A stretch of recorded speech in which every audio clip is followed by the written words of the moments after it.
Naranasan mo rin ba mag-uling dati? Ako, oo. Noong 14 years old pa lang ako. Yung walang-wala na bang trabaho, kaya sa uling na kami bumagsak. At mga kasama ko pa noon, mga kapinsanan ko.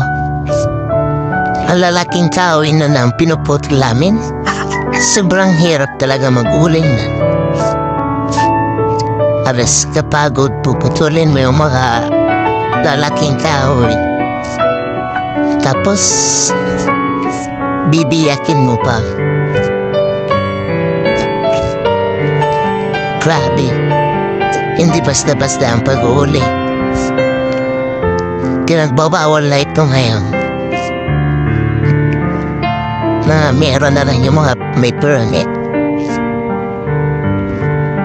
Kung selang nito, pag yung nakita mo ng natabunan mo na, babantay kayo dati nun. Yung may butas, lalagyan nyo na yung dadami, yung sa palay o kaya yung mga damo, tatapalan nyo para hindi siya maabo. Magdamag kami nung nagbabantay kasi pag pinabayaan nyo siya, sayang ang pagod niyo. Abo yan lahat. Naalala ko nung paghuling namin ng isang sako pa lang, nasa 80 pesos pa lang, pahirapan pa mabinta.